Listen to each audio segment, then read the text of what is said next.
Hello, everyone. I am Dr. LaKendra Red-Smith, Health Sector Director of Project Transition under the leadership of Dr. Joaquin Wallace. Welcome back to our high-performing athlete and mental health interview series, where we're bringing back Dr. Akeem Robinson for a part 2. Thank you for coming. Thank you so much for having me. I'm so honored and blessed to be back for part 2, and I'm excited for the conversation that we're about to have. To be honest, you're the first person that we've actually had the opportunity and pleasure to bring back for part 2. And initially, when we conducted the first interview, you weren't Dr. Robinson. Why don't you give us an update and just let everybody know what's happened thus far? Because initially you were in the thick of it, and now you have elevated in life.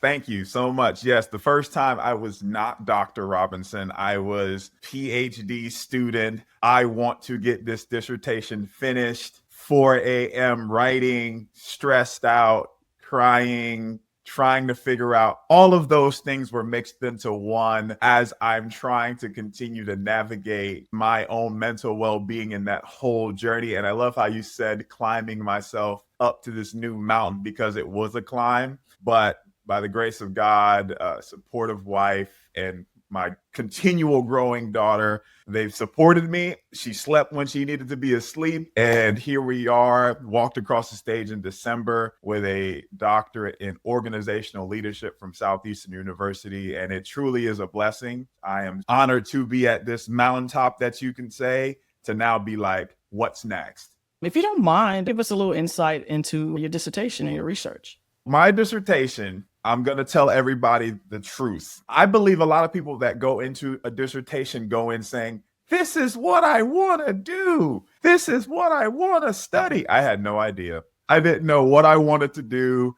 I had no idea what I was passionate about. And one of the biggest driving factors for me at the time was I was a coach. And I wanted to continue to add on layers to help the athletes I was in front of all day to paint a picture of motivation. If it's not the sets or the reps or the things I'm telling you, maybe it's the titles that I'm holding. Maybe it's the things that I'm continuing to do that are helping to motivate you in whatever stage of life that you're in. And that was the driving factor for me that propelled me to start a dissertation. Now, while I was in the whole process, it wasn't until chapter 3 of my dissertation that I was like, oh, this is what I want to do. So I hope that's encouraging to a lot of people to say, just start. Because if you start, you'll figure it out. I think a lot of people sometimes are afraid to start things because it has to fit in the perfect situation before it goes. It has to be this 100% completed up here before I actually put the action in. And that's not always the case. I was on chapter 3, and then I said, okay, this makes sense. So for me, what I wanted to do in my dissertation was I wanted to understand, how do we get high performers? Because I think that's one of the things that leadership is always here. And that's a term we throw out all the time. Leadership is influence. Who's a great leader? But then you ask a question and say, okay, well, how do you create high performers? It gets kind of murky. There isn't a set roadmap. There isn't a set guidelines to say, these are the steps you can take. So my whole entire dissertation was to say, leadership, in these positions that you're in, how do you create high performers? And then in doing that, what I realized was I actually had to go down a level to that mid-management level, because that's the key. The mid-management level are the high performers. Why? Because they have access to the leaders and they have access to the huge class of the workers. So they have to be the sounding board to go down, and they have to still get all of this information and filter what they can going up. It became very interesting to see how they navigate that, what they do in order to say, I'm still an advocate for the bulk of the team, but I still have to be this right-hand person to the leader. And so my entire dissertation was, how do you do that? How do you continue that? And then when can you implement it? Because another big thing, and from my research that I discovered, was a lot of the high performers are by default.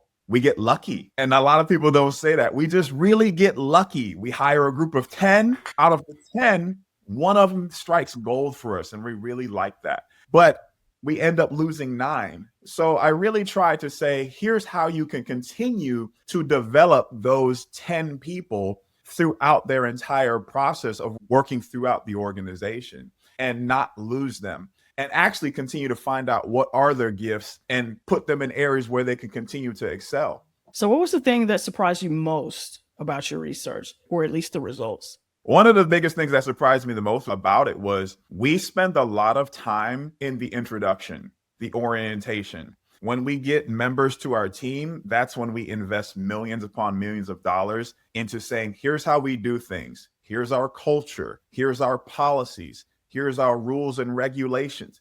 And it's so much, and that's great. But then what about the next? And that's where it became a huge fall off. So for me, that was the big surprise. And in my research, what I ended up doing was I talked to professionals in the healthcare level, professionals in education, and all different entities that were seen as employees of the month, employees of the year, high performer. They were rewarded by their organization. So what made you stand out? And in a lot of those cases, what made it stand out was this term that I ended up coining was care. They always experienced this level of care throughout their leadership. And when they experienced it, they were able to do what they felt comfortable in doing. For the purpose of my dissertation was care is consideration. Once you experience the right kind of consideration in your promotion, in what you're trying to do, and where you see yourself the next 10 years, and your leader or the person you work alongside is willing to help advocate that for you, it actually propels you forward. The next one is autonomy. People that have good leaders and people that want to work in organization and feel like they're bought in, they have a certain level of autonomy as well. Here's my responsibilities, but you give me a little bit of leeway. You give me a green light. You don't tell me this is exactly how it's done. Then from there, the relationship. There was a certain level of a relationship that was built. Again, with those high performers, they felt really connected towards their leaders. And even throughout all of that, there was an expectation. So what I discovered were the high performers experienced one or all 4 of those things, they excelled. So my research was then to tell the organization, how do you do that at the entry level, the second level, the mid-management level, and continue that throughout? For those who have an entrepreneur spirit, I know that you are an entrepreneur, you and your wife own AT Vice, you're mental max out, right? As entrepreneurs working in this space, working in the healthcare space, whether it's performance or any type of holistic care, how does your process integrate into mental max out, into the world of athletic training, in the world of healthcare? Athletes, as you say, become their best self and become high performers. The beautiful thing about what my research helped me realize is that care has to always be at the forefront of every conversation. Because as I slowly realized that I'm becoming a serial entrepreneur, because now me and my wife have even opened up a Caribbean juice bar where we sell juices, and we're continuing to grow that entity as well.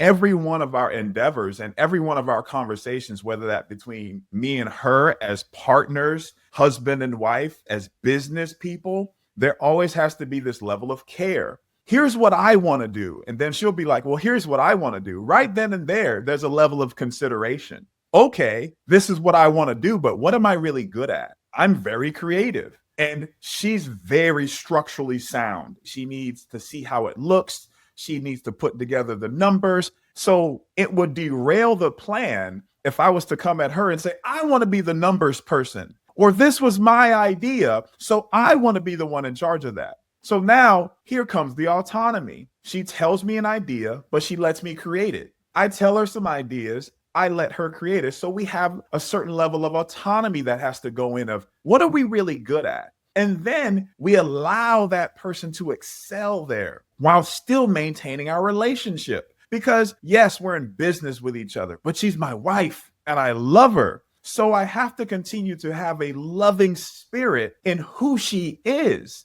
I have to have this spirit in saying, if that's what you want to try, then go for it. Because I still want to maintain that relationship before I just purely look at a business relationship. And then when all of those things happen, we want to be successful. So there is an expectation. What's the expectation of success for me and for her? Is it different? And we actually utilize that to our advantage when it comes to the juice, for example. We'll say, my goal is to always sell at least one, and her goal is to always sell out. And we'll tell each other, let's meet in the middle. And so right then and there, we have a loving expectation, but we built it on care. And so to answer the rest of that question, if you have a care-like mentality when you approach your athletes, when you approach relationships, when you approach your work every day, it actually helps guide your steps in how you communicate. It guides your steps in what comes out before you thought it. This is what I want, but is it the right timing?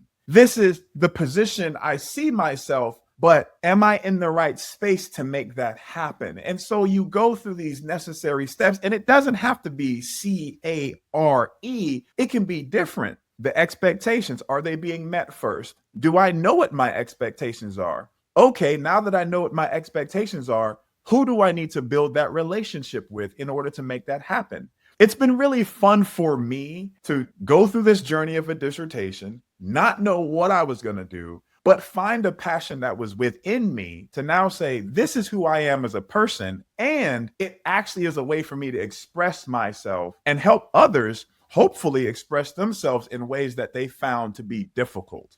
One of my favorite singers is Jill Scott, and she's always been very polite about her relationships, but I remember there was one relationship she had that did not work. And when prompted about it, she just simply stated that we should have never worked together. And there are a lot of couples who believe that people who are married, spouses, should not work together. It's interesting to hear your perspective on that, as well as to see that you're able to take your research, coin this phrase, and actually utilize that in real world application inside your household and be successful. So you finished your dissertation, you're now Dr. Robinson, you have all these ventures. Bring us up to speed. So what are you doing now? There's an interesting thing that happens once you graduate with this doctorate. The thing that happens is you now become a rookie. And I thought when I got the doctorate, people were going to be knocking down my door and be like, oh, Dr. Robinson, can you teach at our university? Oh, Dr. Robinson, can we hear just a small ounce of the knowledge that you have?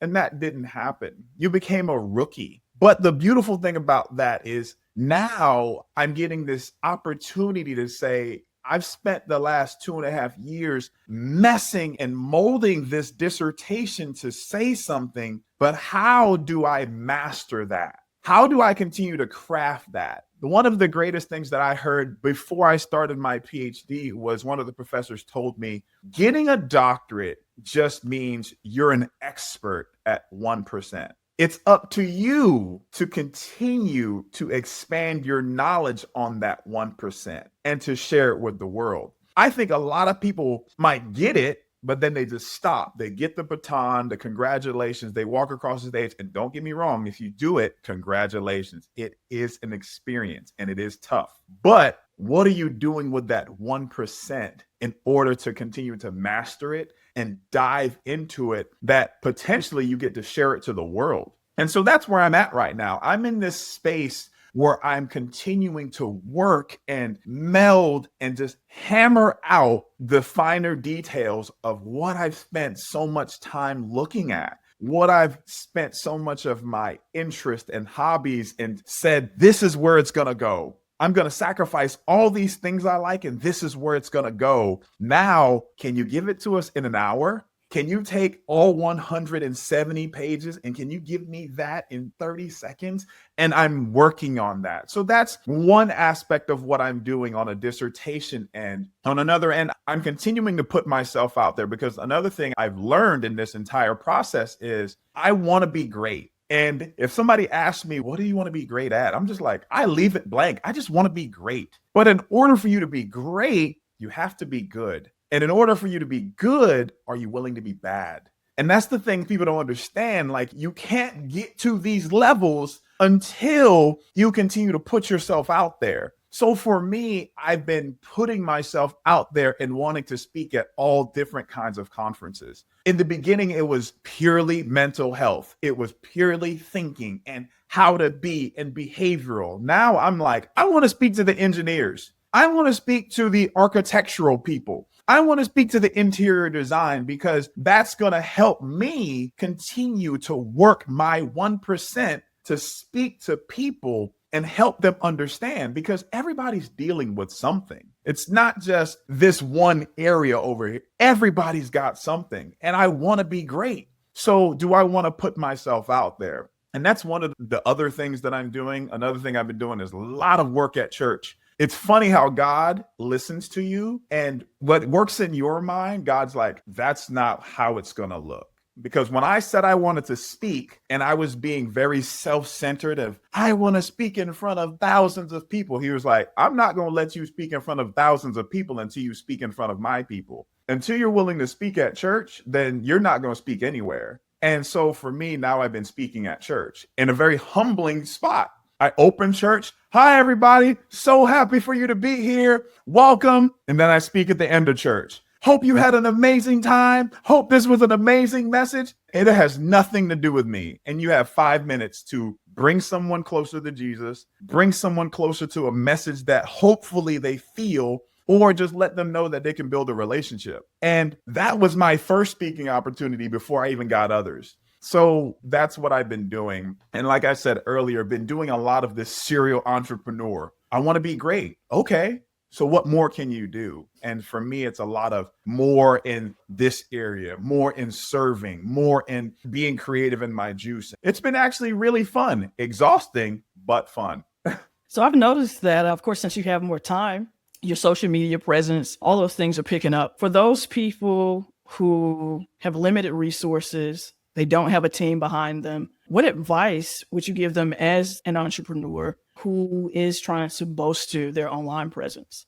That's an amazing question. And the first thing I would say is serve. Because when you don't have a huge team, you start thinking about all the things you lack. And when you think about what you lack, it makes you not want to move. It makes you want to be stagnant. And I just tell people serve, whether that's in a relationship, serve, whether that's your child, serve at the church, serve, free engagements, serve, because you never know who you're going to meet. You never know the hands you'll be able to come across and shake and potentially line something up in the future. So those people with limited teams and it's just them, serve is the first thing I would say. The next thing I would say is get yourself out there. Trying to find your niche sounds really cool. And I love when people say, do the one thing. And that sounds great. I love that. But it's so hard for me to even do that. I don't know what I'm great at yet. To do the one thing, try to do things. And then you'll get, that didn't feel too good. Or you'll get, I can be better. Or I really like this. Do things. Put yourself out there. In order to be good, are you willing to be bad? And if that's crafting, making things, whatever that is, I have found that has helped. When you take on this mentality of serving, you get out of your own head about what you don't have. You get out of your own way about the things you don't have in your possession, the money you don't have, and you just serve. You just put yourself out there, and you'll be surprised with the opportunities and the people you can come across because they know people. And then from there, just doing things. The more we wait for the perfect opportunity, we let opportunities go by. So what I took from that, service helps establish or create an opportunity to increase your network. Your network increases the opportunity or removes the gates to their network. There will never be a perfect time. Things will never perfectly align for you. Just go do it. And I've always tried to stress to people, I don't like going against myself because he knows everything about me. So I don't want him as an enemy. He knows all of my secrets. So I want to make him my best friend. And in order for me to do that, we have to be on the same page of putting ourselves out there, being vulnerable, going for it. I'm not even trying to make this sound like a kumbaya and everything is great. I'm saying there will be failure. There will be times you come up short, but it's how many times are you willing to continue to mold that person to feel really good? Because once you do that, you really feel like, hey, that opportunity didn't work, but I loved what I've gained from it. And I now feel way more comfortable doing this because you were willing to go into that space. You mentioned failure. So I played softball collegiately. So I'm accustomed to failure. You know, people who play baseball, softball, they batting averages, they understand that. But the average person, especially if you were a highly successful athlete, doesn't understand failure. One of the people who comes to mind is Trevor Lawrence. Yep. This guy won his entire career, and all of a sudden he's in Jacksonville and he's not winning. Okay, how do you respond to failure? So for the people out there who have typically been successful in life, who don't have many exposures with failure, what advice do you give them in dealing with failure? I think a lot of times, including me in the beginning, when I failed, I got quiet. When I failed, I shut down. And especially athletes, when we're so used to go, go, go, we don't understand that I'm not in a good headspace. Things aren't feeling okay. So I'm not okay. I think the solution is to go into my room, separate myself, isolate myself, and shut down. That is not it. And it's so funny that we're talking about that because failure has many disguises. And I think when we say failure, it is, I didn't get the promotion. I didn't get the raise I was looking for. It's these huge things, but failure sometimes can be just very small. For example, I'll tell it like it is. I failed a few days ago. It was my wife's birthday, and I didn't forget, but I didn't say happy birthday the way she wanted me to say. I failed. I let her down. In that moment, I let her down. She was emotional. She was upset, and that was her reality. So I can't come at her and be like, I told you happy birthday. I told her happy birthday, but it was 15 minutes too late. And she told me about it and she was upset. And so I told her, I'm sorry I let you down. I'm sorry that happened. What else have I not done? And so to your point, failure is waiting for a response because I could have handled that situation in a lot different tone, manner. Again, I could have told her happy birthday 15 minutes later. She's upset. And I could have been, I told you happy birthday. I don't know why you're upset. I could have taken it here. Then everything would have been thrown off. But what did I do? I accepted it. To the people listening out there, your failure is waiting for a response because it wants to see what you do. Because a lot of times, yeah, you might fail at something, but why did we fail at it? Did we take something away from it? Did we learn something from it? And then even in my situation, we still had a dinner. We laughed about it. We were joking about it. And she ended up saying, I feel so embarrassed. And I said, don't be. That's your reality. And I'm sorry that's what you felt. And she said, but you do so many other things. And I said, I understand that. But in this moment, this is what we're talking about. And that's fine. So I loved how you phrased it. Your failures are waiting for a response. And so to the people out there, they're going to happen. It's how do you respond? And I will say your perspective on it will always dictate the direction. If you fail at something and your response is, I always get it wrong, I never get it right, then guess what? You're going to continue down that path. If your perspective is, this will never work for me, you're going to continue to go down that path. But if you run into something and you say to yourself, that didn't feel good at all. Do I need to talk to someone? Man, I don't like how I responded in that moment. Can we talk about it? Now we're becoming different. Now we're sitting in it and actually, like my dissertation, working through it. Because a lot of times we don't want to work through it. And unfortunately, I think in a lot of the things that we are exposed to today, we can go to Chat GPT, we can go to all these things, type something in, and we instantly get what we were looking for. But when it comes to the inside and dealing with us, we have to work on it. We have to be willing to look at it, observe it, take out pieces. Your failure from high school was great, but it's now 15 years later. Do you still need that? Your failure from your first job motivated you to get this new position, but is it giving you the same juice? And that's what happens when we look internally. We have to work on it and mold it and remove pieces, add new pieces in, and continue to shape it to say, when I look in the mirror, this is a proud representation of myself. I'm happy with this person and I accept what this person did, and I accept all of what may come. On a research tip, I personally believe that all data is good data because you can learn from any and everything. But from that perspective of research, once you get that data and you're able to extrapolate whatever it is that you need from it, right?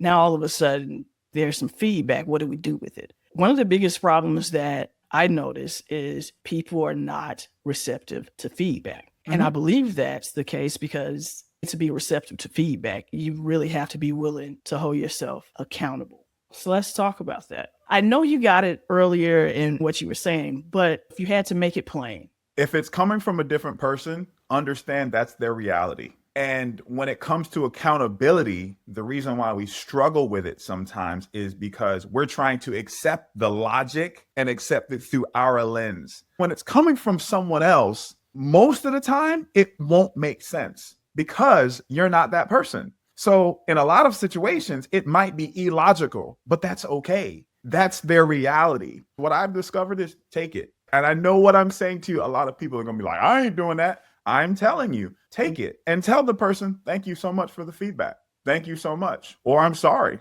I'm sorry that's how you feel. I'm sorry that's what I've caused you. And like, you'll be surprised at the demeanor that person took. They'll take them a step back. They'll start actually thinking about it and breaking themselves down to actually be like, whoa, you're not matching my high level of energy. So now I need to give another one because of what you're saying. When you're talking about feedback and accountability, you got to be willing to do that on yourself as well. And this is one of the biggest things I try to tell people is our self-talk is very influential and it's very powerful. And you have to get on the same page with how you're talking to yourself. It's easy to give yourself a negative comment. It's easy to give yourself a very negative feedback. Oh, I mess up. I always do that. Right there, that word, always. Why is that in your thing?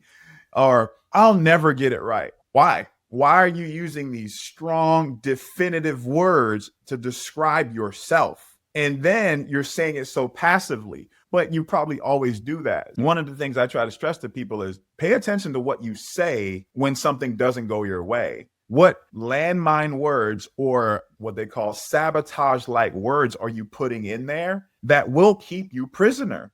And that's what keeps you a prisoner from accepting feedback, accepting criticism, the accountability, because there's going to be accountability. You're not going to always get it right. And especially when you start to put yourself out there. And if you want to be great at something, are you willing to be good? And first, are you willing to be bad? Dr. Robinson, for anyone who happened to miss the first episode, do you mind giving us a background and an update on your transition from athletics to now?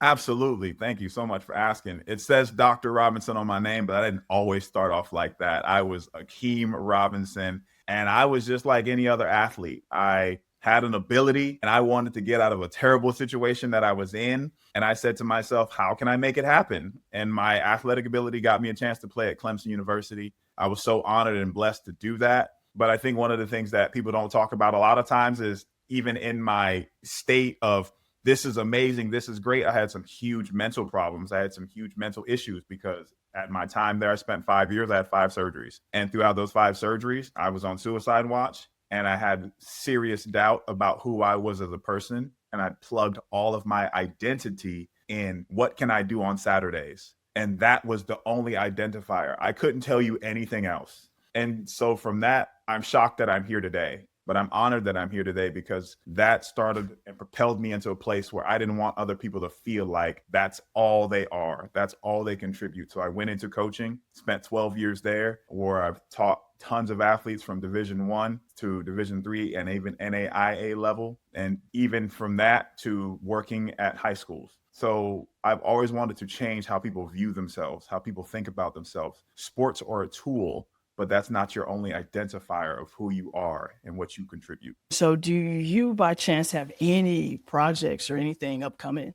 Yes, I have so many great projects. So like I was saying earlier, we have Caribbean Juice Bar. If you're located in the Louisiana area, in the Trailhead and Mandeville area. We are out there every Saturday selling delicious juices, no sugar added. And we just want people, like I said, even about thinking, what you put in your body helps contribute to that. So literally, that's one of the biggest things that we're starting to do. mentalmaxout.com is another place that people can find me, look me up and research what I do and how I continue to help people think differently from their teams and their leaders. And also on the socials, I'm on Mental Max Out, just my name, Mental Max Out. And I've always looked at it like a superhero. I literally want to slowly get rid of my name. And when you see me, like, that guy mentally maxes out. And I really try to do that. So those are the different handles you can find me at on Instagram, mentalmaxout.com. And if you're in that Trailheader, look up the Caribbean Juice Bar. We're also called Caribbean Juice Bar Co. on Instagram as well. That's awesome. It sounds like you all stay very busy. Dr. Robinson, thank you for coming. We appreciate your time greatly. You're always an inspiration